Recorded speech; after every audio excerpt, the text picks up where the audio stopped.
ஒலிம்பிக்கில் ஒவ்வொரு இந்திய வீரர் வீராங்கனையும் பெறும் வெற்றிக்காக நாடே காத்திருக்கிறது. சர்வதேச விளையாட்டு அரங்கில் இந்திய தேசிய கொடி பறக்கும் தருணத்தை எதிர்பார்த்திருக்கும் இந்த வேளையில் துப்பாக்கிச் சுடுதலில் நம்பிக்கை ஒளியை பாய்ச்சிருக்கிறார் மனு பாக்கர்.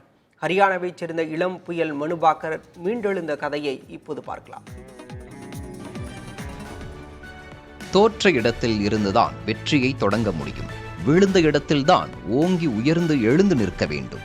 ஒரு ஒலிம்பிக் கொடுத்த தோல்வியின் கொடும் வழியை இன்னொரு ஒலிம்பிக் மறக்க வைத்திருக்கிறது, உயிர்த்தெழ வைத்திருக்கிறது. கால சக்கரத்தை ஒரு புரட்டு புரட்டினால் 16 வயது மனு பாக்கரின் வெற்றி முகம் மட்டுமே அனைவருக்கும் தெரிய வரும். அந்த 16 வயதில் சர்வதேச அளவில் முதல் தங்க பதக்கத்தை ருசித்த மனுவுக்கு காமன்வெல்த் போட்டிகளிலும் தங்க பதக்கம் வசப்பட்டது. 17 வயதில் ஒலிம்பிக் போட்டிக்கு தேர்வானார். 18 வயதில் உலக கோப்பையில் 7 தங்க பதக்கங்கள். 19 வயதில் உலகின் நம்பர் 1 வீராங்கனை. இப்படி துப்பாக்கியை தொட்டது முதலே வெற்றிகளையும் பதக்கங்களையும் குவித்தவர் மனு.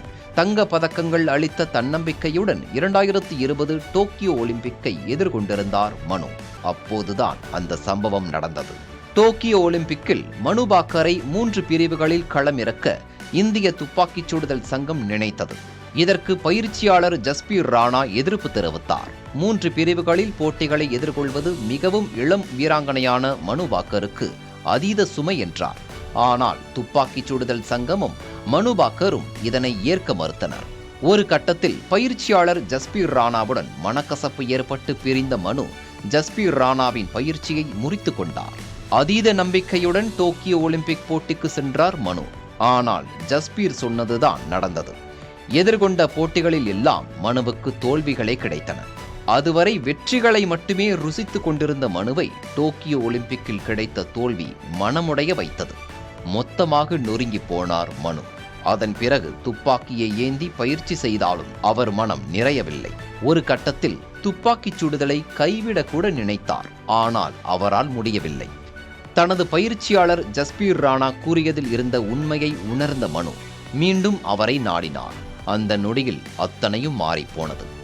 எந்த ஆசிரியருக்கும் தனது மாணவி ஸ்பெஷல் தான். மனுவின் மனமாற்றத்தை ஏற்றுக்கொண்டு மீண்டும் பயிற்சி அளிக்க தொடங்கினார் ஜஸ்பீர் ராணா. அதன் பின்னர் களமிறங்கிய 2023 உலக சாம்பியன்ஷிப் போட்டியில் மீண்டும் தங்கத்தை தட்டிச் சென்ற மனு தனது தன்னம்பிக்கையையும் மன உறுதியையும் மீட்டெடுத்தார். இப்போது பாரிஸ் ஒலிம்பிக் அவருக்கான வெற்றி கதவுகளை திறந்து வைத்து காத்திருக்கிறது. அவர் கற்றுக்கொண்ட வயலின் இசையும் வெற்றி முழக்கத்துடன் ஒலிக்க காத்திருக்கிறது. புதிய தலைமுறைக்காக செய்தியாளர் சந்தானகுமார்.